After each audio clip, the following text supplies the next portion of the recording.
الحمد لله نحمده ونستعينه ونستغفره ونؤمن به ونتوكل عليه ونعوذ بالله من شرور أنفسنا ومن سيئات أعمالنا من يهده الله فلا مضل له ومن يضلله فلا هادي له ونشهد أن لا إله إلا الله وحده لا شريك له ونشهد أن سيدنا وسندنا وشفيعنا وحبيبنا ومولانا محمد وبارك وسلم.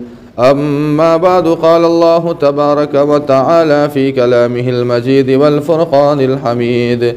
أعوذ بالله من الشيطان الرجيم. بسم الله الرحمن الرحيم. والذي جاء بالصدق وصدق به أولئك هم المتقون. وقال أيضا في موضع آخر ومن يطع الله والرسول فأولئك مع الذين أنعم الله عليهم من النبيين والصديقين والشهداء والصالحين وحسن أولئك رفيقا. صدق الله مولانا العظيم وصدق رسوله النبي الكريم ونحن على ذلك لمن الشاهدين والشاكرين والحمد لله رب العالمین. محترم حاضرین جمعہ، عزیزان گرامی اور دور و دراز سے تشریف لائے ہوئے ہمارے دینی ایمانی بھائیوں، بزرگوں اور دوستوں، ہم اور آپ جمعہ کی نسبت سے یہاں بیٹھے ہیں اور خطبہ مسنونہ کے بعد جو قرآن پاک کی دو آیتیں آپ کے سامنے پیش کی گئی ہے، انشاءاللہ آج کے جمعے میں انہی دو آیتوں کی روشنی میں آپ کے سامنے چند باتیں پیش کی جائے گی. ہمارا اور آپ کا جو سلسلہ چل رہا تھا وہ زبان کے گناہوں کا ایک سلسلہ تھا، اور اس بیچ میں تھوڑا آواز بڑھا دینا، اور اس بیچ میں تقریباً 2 جمعہ سے وہ موضوع ہمارا اور آپ کا ہٹ چکا تھا. چونکہ حج کے تعلق سے ایک جمعہ بیان ہوا تھا جو 15 جنوری تک، غالباً ابھی 3 دن اور باقی ہے جو رجسٹریشن کا وقت ہے، اس تعلق سے بھی بات آئی تھی، لیکن اب وہ وقت غالباً ختم ہونے والا ہے. اب جن لوگوں نے رجسٹریشن کروا لیا یا فارم جمع کر دیا، گویا انہوں نے پکا ارادہ کر لیا ہے کہ انشاءاللہ اس بار کا جو حج ہوگا وہ اللہ انہیں نصیب فرمائیں گے. بڑے خوش نصیب ہے وہ لوگ کہ جنہوں نے حج کا ارادہ کیا ہے. بڑی عظیم الشان یہ عبادت ہے. جن کو اللہ تعالیٰ توفیق عطا فرماتے ہیں وہ انسان حج کرتا ہے. یقیناً یہ بات بالکل سچ ہے کہ جس کے اندر استطاعت ہو، طاقت ہو، وہی انسان جو ہے حج کر سکتا ہے. ہر انسان نہیں کر سکتا ہے. لیکن یہ بات بھی مسلم ہے کہ استطاعت اور طاقت کے باوجود بھی ہر انسان حج نہیں کر سکتا ہے، ورنہ صاحب استطاعت ہزاروں لوگ آپ کو مل جائیں گے کہ جن کے اوپر حج فرض ہے، لیکن جو سب سے بڑی بات ہے وہ اللہ کی توفیق انہیں نہیں ملتی ہے، اس لیے انہیں حج جیسا عظیم الشان فریضہ انہیں نصیب نہیں ہوتا ہے. تو ہم اور آپ اللہ تعالیٰ سے توفیق مانگے کہ اللہ ہمیں بھی حج کی توفیق نصیب فرمائے، اور جن لوگوں نے ارادہ کر لیا ہے اللہ پاک ان کے جانے کو قبول فرمائے، ان کے ارادے کو قبول فرمائے، اور ان کے صدقے اللہ ہم سب کو بھی اپنے گھر کا دیدار نصیب فرمائے. انسان کی زندگی کا کوئی بھروسہ نہیں ہے. ہر انسان سمجھتا ہے، ہم اور آپ تو یہ سمجھتے ہیں کہ آئندہ سال کر لیں گے، اس کے بعد کر لیں گے، ابھی یہ کام ہے، ابھی وہ کام ہے. سارا کام انسان کا دھرا کا دھرا رہ جاتا ہے. ہر کام انسان کا پڑا رہ جاتا ہے اور انسان کی آنکھ بند ہو جاتی ہے. گھر سے انسان زندہ نکلتا ہے لیکن جب واپس آتا ہے تو اس کی لاش آتی ہے. مشاہدات موجود ہے. ہزاروں ایسے واقعات آپ کو مل جائیں گے کہ انسان گھر سے نکلا ہے زندہ، لیکن جب گھر واپس آتا ہے تو عجیب اللہ کی قدرت دیکھیے، اس کو یقین بھی نہیں ہوتا ہے کہ یہ ہماری لاش آئے گی. ابھی چند دنوں پہلے آپ نے اخبار میں سنا ہوگا سیوان کا واقعہ. ایک مرد اور ایک عورت، ایک خاتون، ان دونوں کے درمیان جو بھی رشتہ داری ہو، ریلیشن ہو، دونوں کاؤنسلنگ میں جا رہے تھے اور بڑی خوشی تھی کہ ہمیں سرکاری نوکری مل گئی ہے. اب سمجھ سکتے ہیں کیا خوشی کا عالم ہوگا. کاؤنسلنگ میں گئے تھے لیکن جب گھر واپس آتے ہیں تو ان کی لاش آتی ہے. اس طرح کے واقعات تو آئے دن ہم اور آپ سنتے ہیں، دیکھتے ہیں اور تذکرے میں آتے ہیں.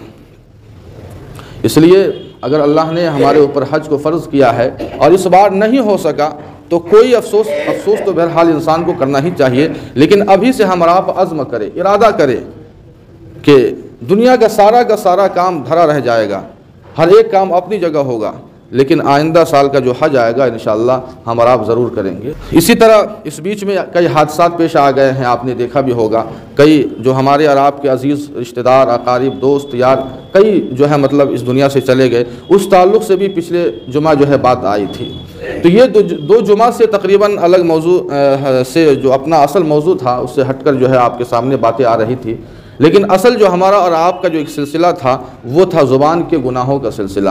آج کے جمعے میں بھی انشاءاللہ زبان کا ایک بہت ہی اہم گناہ جسے ہم اور آپ جھوٹ کہتے ہیں، بڑا آسان ہے بولنا آج کے زمانے میں، جھوٹ بولنا آسان ہے، اور یہ جھوٹ کے درمیان کوئی امتیاز ہی نہیں ہے۔ آج کے زمانے میں ہم اور آپ دیکھیں گے تو انسان چاہے وہ دیندار ہو، چاہے وہ جاہل ہو، عالم ہو یا کوئی بھی ہو، بہت آسان ہو گیا ہے۔ گناہ کرنا کہا جاتا ہے کہ انسان کے لیے بڑا مشکل ہوتا ہے، لیکن جھوٹ بولنا اس سے کہیں زیادہ آسان ہو گیا، اور اس موبائل نے تو اور آسان کر دیا ہے، اور آسان کر دیا ہے۔ تو آج کے جمعے میں ہم انشاءاللہ اس جھوٹ اور سچ کے تعلق سے ہی باتیں سنیں گے۔ صادق کہتے ہیں سچے انسان کو، صادق کے معنی آتے ہیں سچا، اسی سے ایک لفظ آتا ہے صدیق جو مبالغے کا صیغہ ہے، اس کے معنی آتے ہیں بہت بڑا سچا، جس کے اندر سچائی کوٹ کوٹ کر بھری ہو۔ انسان اپنی کمائی کے ذریعے، محنت کے ذریعے جب بلندی مقام تک پہنچتا ہے تو وہ انسان سب سے بڑا اگر کوئی مقام حاصل کر سکتا ہے تو وہ صدیق کا مقام حاصل کر سکتا ہے۔ اس کے بعد کا جو مقام اور مرتبہ ہے وہ نبوت کا مقام ہے، چونکہ نبوت یہ وہابی چیز ہے، کسبی چیز نہیں ہے، یعنی نبوت ہر انسان اگر محنت کر کے چاہے اپنانا نہیں اپنا سکتا ہے۔ یہ تو اللہ جسے عطا فرما دے اسے اللہ جو ہے نبی اور رسول بناتے ہیں، لیکن صادق ہونا، سچا ہونا، ایماندار ہونا، نمازی ہونا یا اس کے علاوہ جو بھی نیکیاں ہیں، ان تمام نیکیوں سے متصف ہونے کے لیے انسان کی محنت چاہیے۔ تو یہ ساری کی ساری چیزیں جو ہے کسبی چیزیں ہوتی ہے۔ تو انسان بلندی مقام کی طرف جاتا ہے تو بہت انسان اگر اوپر تک پہنچ سکتا ہے تو وہ صدیق کا مقام ہے۔ صدیق کے آگے انسان پہنچ نہیں سکتا ہے، اس کے بعد نبوت کا مقام اور مرتبہ شروع ہوتا ہے۔ اللہ کے نبی علیہ الصلوۃ والسلام کو غیروں نے صادق کا لقب دیا۔ آپ نے واقعہ سنا ہوگا کہ جو آپ کے دشمن تھے وہ بھی آپ کو صادق کہا کرتے تھے۔ صادق کے معنی سچا۔ ابو جہل اتنا بڑا دشمن ہے لیکن اس کے باوجود آپ کا جو لقب دیا وہ صادق کا لقب دیا، اور جب اللہ کے نبی علیہ الصلوۃ والسلام نے نبوت کا اعلان کیا تو اس موقع پر بھی لوگوں نے آپ کو صادق کہا تھا، اور اللہ کے نبی نے اسی وصف کا حوالہ دیا تھا کہ تم نے مجھے صادق کہا، امین کہا، جو میں بات کہوں گا تمہیں اعتماد ہوگا یا نہیں ہوگا۔ تو اتنا بڑا مقام ہے۔ انسان جب سچائی کو اپناتا ہے تو اللہ تعالیٰ اسے 4 چیزوں سے نوازتے ہیں، یعنی یہ کہیے کہ انسان جو سچا ہوتا ہے، گویا سچوں کی 4 علامتیں بیان فرمائی ہیں۔ ایک تو حلاوت زبان، جو انسان سچا ہوتا ہے گویا اس کی زبان سے لگتا ہے، جب بات کرتا ہے تو لگتا ہے پھول جھڑ رہے ہیں، اس کی زبان سے پھول جھڑتے ہیں۔ اور دوسری علامت یہ ہے سچے انسان کی کہ وہ اس انسان کو اللہ تعالیٰ رعب عطا فرما دیتے ہیں، ہیبت عطا فرما دیتے ہیں، دبدبا۔ نصرت بالرعب، اللہ کے نبی کی حدیث ہے کہ مجھے رعب عطا کیا گیا، جو انسان اللہ کے نبی کو دیکھتا وہ مرعوب ہو جاتا۔ یہ دبدبا تھا، اللہ کے نبی علیہ الصلوۃ والسلام کو رعب سے عطا فرمایا۔ تو سچے انسان کی 4 علامتیں بیان فرمائی ہیں، ایک تو رعب ہے اور حلاوت زبان ہے، اسی طرح طمانینت قلب۔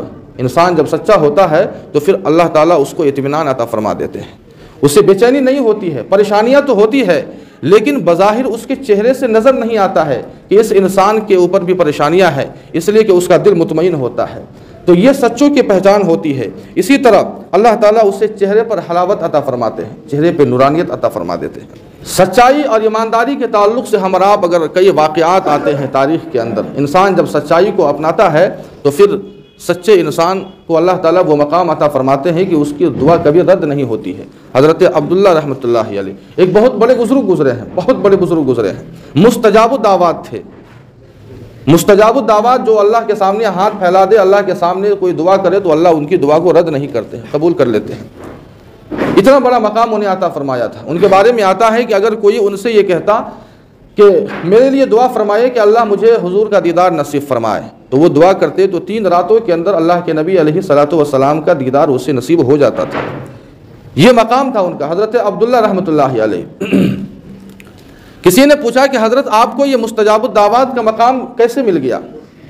اتنا بڑا مقام آپ ہاتھ اٹھاتے ہیں تو اللہ تعالیٰ آپ کی ساری دعاؤں کو قبول فرما لیتے ہیں۔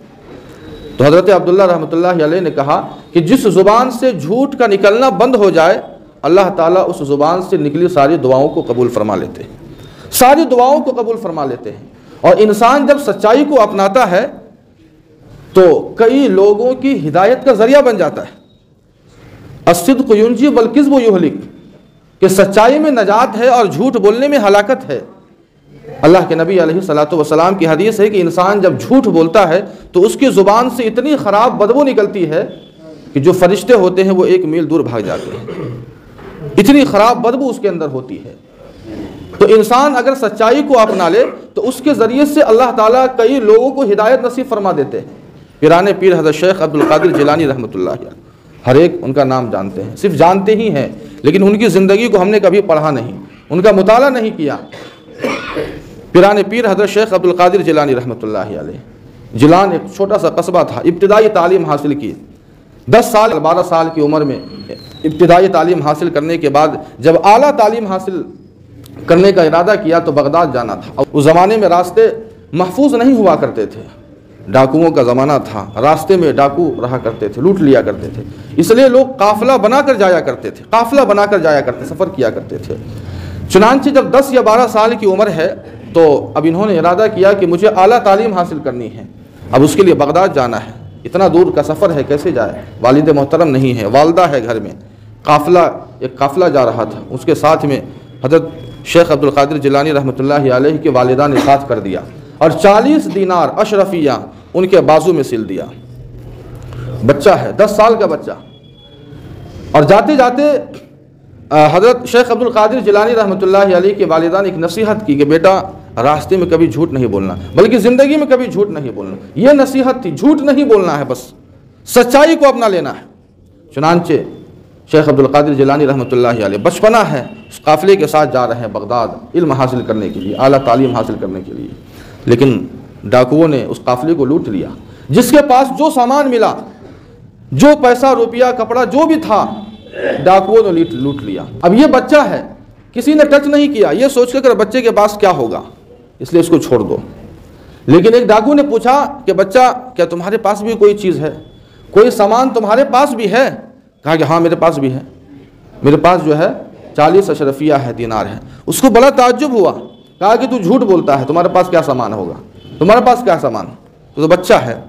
چنانچہ اس ڈاکو نے پکڑ کر حاضر کر دیا اپنے سردار کے خدمت میں، کہا کہ حضور یہ بچہ ہے، یہ بول رہا ہے کہ میرے پاس بھی 40 اشرفیہ دینار ہے، یہ جھوٹ بول رہا ہے، اس کے پاس کچھ نہیں لگتا ہے، بچوں کے پاس کیا ہوگا؟ چنانچہ کہا کہ ٹھیک ہے اس کی تلاشی کرو، اور اس نے بتا بھی دیا، انہوں نے بتایا کہ میرے بازو میں میری والدہ نے سل دیا ہے۔ چنانچہ اس کو پھاڑا گیا تو اس میں وہ دینار نکلے، 40 اشرفیہ، وہ پیسے۔ ڈاکو کو بڑا حیران ہوا، ڈاکو کے سردار نے کہا کہ بچے تو جھوٹ بھی بول سکتا تھا، اور ہم تم کو ہم زبردستی بھی نہیں کر سکتے تھے، تو بچہ تھا، تم کو چھوڑ دیتے، ایسے ہی چھوڑ دیتے، لیکن تم نے سچ کیوں کہا، جھوٹ کا سہارا کیوں نہیں لیا؟ شیخ عبد القادر جیلانی رحمۃ اللہ علیہ 12 سال یا 10 سال کی عمر ہے، اس زمانے کی ماؤں کا عالم دیکھیے کہ کیا نصیحت کیا کرتی تھی۔ آج کے زمانے میں جو مائیں ہیں ان کا یہ عالم ہے کہ ہم اپنے بچوں کو جھوٹ سکھاتے، جھوٹ بولنا۔ اگر ہمارے دروازے پر کوئی نماز کی دعوت لے کر آ جائے، اب آپ گھر میں موجود ہے تو کیا کہتے ہیں بچے کو؟ بول دینا کہ ابو نہیں ہے، یہ جھوٹ نہیں ہے تو کیا ہے؟ کسی دوست کا فون آتا ہے تو ہم اپنے بچوں کو تھما دیتے ہیں اور کہتے ہیں کہ بول دو بیٹا کہ ابو ابھی غسل کر رہے ہیں، نہا رہے ہیں۔ ہم اپنے بچوں کو جھوٹ بولنا سکھا رہے ہیں، کئی مثالیں موجود ہیں، آپ دیکھ لیجئے۔ شیخ عبد القادر جیلانی رحمۃ اللہ علیہ سے پوچھا کہ آخر تم نے سچ کیوں کہا؟ لوگ آج سوال کرتے ہیں کہ جھوٹ کیوں کہا، لیکن ڈاکوؤں کے سردار نے پوچھا کہ تم نے سچ کیوں کہہ دیا؟ تو شیخ عبد القادر جیلانی رحمۃ اللہ علیہ نے کہا کہ یہ میری والدہ کی نصیحت ہے اور میرے نبی کا فرمان ہے۔ یہ میرے والدہ نے گھر سے نکلتے ہوئے یہ نصیحت کی تھی کہ بیٹا کبھی جھوٹ مت بولنا، اور یہ میرے نبی کا فرمان ہے کہ جھوٹ مت بولو، جھوٹ بولنے میں ہلاکت ہے، سچ بولنے میں نجات ہے۔ اس بات کا یعنی بچے کی یعنی شیخ عبد القادر جیلانی رحمۃ اللہ علیہ کی اس بات کا بلکہ اس سچائی کا ڈاکوؤں کو اتنا اثر ہوا کہ پوری جماعت نے توبہ کر لی اپنی زندگی سے، کہ جب ایک بچہ ہے اور اپنی ماں کی اور والدہ کی نصیحت کی اسے اتنی فکر ہے تو اللہ جو سب سے احکم الحاکمین ہے، ہم اللہ کے فرمان سے اتنے غافل ہیں، اللہ کے باتوں سے اتنے غافل ہیں۔ پوری جماعت نے توبہ کر لی اور صحیح راستے پر آ گئے ایک سچ کی وجہ سے۔ انسان جب سچ بولتا ہے تو انسان کا اس سے اخلاق بلند ہوتا ہے، اور اسلام تو سچائی کی تعلیم دیتا ہے۔ ہمارا قرآن سچا ہے، ہمارا دین سچا ہے، ہمارا مذہب سچا ہے، ہمارا رب سچا ہے۔ جب حضرت عمر فاروق رضی اللہ عنہ ایمان قبول کرتے ہیں تو یہی سوال کرتے ہیں کہ اللہ کے نبی آپ یہ بتلائیے کہ کیا ہمارا دین سچا نہیں ہے؟ کہا کہ بالکل سچا ہے۔ آپ اللہ کے سچے نبی نہیں ہیں؟ کہا کہ بالکل میں اللہ کا سچا نبی ہوں۔ آپ کے اوپر جو قرآن نازل ہوا وہ سچا قرآن نہیں ہے، سچی کتاب نہیں ہے؟ تو اللہ کے نبی نے کہا کہ بالکل یہ سچی کتاب ہے، یہ سچا قرآن ہے۔ یہ سوال ہے سچائی کا اثر کتنا ہوتا ہے، اور اللہ تعالیٰ اس کے طفیل میں اسلام کی کیا شان بلند فرماتے ہیں۔ انگریز کے جج کا فیصلہ سن لیجئے، بات ختم ہو جائے گی۔ کاندھلا ایک جگہ ہے مظفر نگر میں، کاندھلا کسی زمانے کی بات ہے، انگریز کے زمانے کی بات ہے۔ ایک زمین کا ایک ٹکڑا اس پہ جھگڑا ہو گیا۔ مسلمانوں نے کہا کہ یہ ہمارا حصہ ہے، یہ ہماری زمین ہے، اور جو برادران وطن ہندو بھائی تھے انہوں نے کہا کہ یہ ہمارا حصہ ہے، یہ ہماری زمین ہے۔ اب معاملہ اتنا بگڑ گیا کہ اس زمین کے ایک ٹکڑے کی وجہ سے دو فریق آپس میں ہاتھا پائی ہو جاتے اور کئی جانیں گنوا دیتے۔ معاملہ کورٹ پہ پہنچا، انگریزی جج کی عدالت میں یہ معاملہ پہنچا، اور اس کے بعد ساری سماعت ہوئی، جو بھی سنوائی تھی ہوئی۔ ایک فریق نے کہا کہ یہ ہمارا حصہ ہے، یہ دوسرے نے کہا کہ یہ ہمارا حصہ ہے، یہ ہماری زمین ہے، اس نے کہا ہماری زمین ہے۔ مسلمانوں نے اعلان کر دیا کہ ہماری زمین ہم مسجد بنائیں گے، اور جو برادران وطن ہندو بھائی تھے انہوں نے اعلان کر دیا کہ یہ ہماری زمین ہم مندر بنائیں گے۔ اب کورٹ کے سامنے جب یہ معاملہ آتا ہے تو کورٹ ہمیں ایک اور آپشن دیتا ہے کہ آپ دونوں جائیے سماج میں بیٹھیے اور اس کے بعد معاملے کو حل کیجیے۔ معاملہ حل ہو جائے تب آپ لوگ آئیے، جب حل نہیں ہوتا ہے تو پھر کورٹ اپنا فیصلہ سناتا ہے۔ چنانچہ انہوں نے کہا، انگریزی جج نے کہا کہ ایسا ہے کہ آپ لوگ معاملے کو حل کیجیے۔ چنانچہ اس کے بعد لیکن حل نہیں ہوا۔ کہا کہ کسی ایسے آدمی کا پتہ بتلائیے جس آدمی کو آپ دونوں تسلیم کر لے اور وہ گواہی دے دے کہ واقعتاً یہ زمین اس کی ہے یا اس کی ہے، سچائی بتا دے، اس زمین کی سچائی بتا دے۔ جو تمہارے درمیان کوئی بزرگ آدمی ہو، عمر دراز ہو، جنہوں نے صدیاں دیکھی ہوں، سارے لوگوں نے، چاہے وہ مسلمان ہو یا ہندو بھائی برادران وطن، سارے لوگوں نے ایک نام لیا، اور وہ نام تھا مفتی الہی بخش رحمۃ اللہ علیہ، جو شاہ عبد العزیز رحمۃ اللہ علیہ کے شاگردوں میں آتے تھے۔ چنانچہ تاریخ متعین ہوئی کہ آئندہ فلاں تاریخ کو اس بزرگ کو آپ لوگ حاضر کیجئے۔ چنانچہ کورٹ میں انگریزی جج کے سامنے مفتی الہی بخش رحمۃ اللہ علیہ کو پیش کیا جاتا ہے، اور اس کے بعد انگریزی جج پوچھتا ہے کہ بتائیے مفتی صاحب یہ زمین کس کی ہے؟ اب ادھر مسلمان خوش ہے کہ مفتی صاحب تو ہمارے ہیں، ہم مسلمان وہی مسلمان، وہ ہمارا پکش لیں گے، اور ادھر جو دوسرا فریق تھا وہ ان کا چہرہ مرجھایا ہوا تھا کہ اب کیا ہوگا۔ لیکن چونکہ ایک ہی پوری بستی میں، پورے شہر میں ایک ہی معتبر انسان جو سارے لوگوں کی نظر میں معتبر ہے، سچا ہے، ایماندار ہے، بزرگ ہے، عمر دراز ہے، چاہے وہ مسلمان ہو ہندو ہو، سارے لوگ ان کو مانتے تھے۔ چنانچہ ان کو پیش کیا گیا۔ اس کے بعد انگریزی جج نے پوچھا کہ آپ صحیح بتائیے کہ یہ زمین کس کی ہے، صحیح بتلائیے۔ مفتی الہی بخش رحمۃ اللہ علیہ، جن کی پوری زندگی سچائی میں گزر گئی، وہ آخر جھوٹ کیسے بول سکتے تھے؟ انہوں نے سچائی بتلاتے ہوئے کہا کہ حضور یہ زمین دراصل یہ ہندو بھائیوں کی ہے۔ اب تو معاملہ حل ہو گیا۔ انگریزی جج نے پوچھا کہ جب آپ کا یہ کہنا ہے کہ یہ ان کی زمین ہے تو پھر ہم ان کو دے دیں، اور وہ اگر اس کے اوپر مندر بنانا چاہے تو کوئی اعتراض؟ کہا کوئی اعتراض نہیں، ان کی زمین ہے، جو چاہے کرے، بیچ دے، مندر بنائے یا کسی کو وقف کر دے، اس سے کوئی بحث نہیں ہے۔ اس کے بعد جو انگریزی جج کا جو فیصلہ تھا، جو ایک جملہ تھا وہ سنیے۔ انگریزی جج نے کہا کہ آج مسلمان ہار گئے لیکن اسلام جیت گیا۔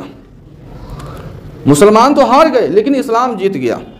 یہ سچائی کا اثر تھا کہ ایک انگریزی جج کی عدالت میں اسلام کی شان بلند ہوئی۔ اتنا ہی نہیں، جب ان لوگوں کو معلوم ہوا، برادران وطن کو، کہ یہ زمین ہماری ہے، اور مفتی الہی بخش رحمۃ اللہ علیہ نے سچائی بتا دی، اس سچائی کا اتنا اثر ہوا کہ ان لوگوں نے کورٹ میں اعلان کیا کہ آج ہم سارے کے سارے لوگ اسلام قبول کریں گے، اور اس زمین کے اوپر ہم لوگ مسجد بنائیں گے۔ سچائی کا اتنا اثر ہوا۔ لیکن اللہ کے نبی علیہ الصلوۃ والسلام کی حدیث ہے کہ مسلمان سب کچھ ہو سکتا ہے لیکن جھوٹا نہیں ہو سکتا ہے۔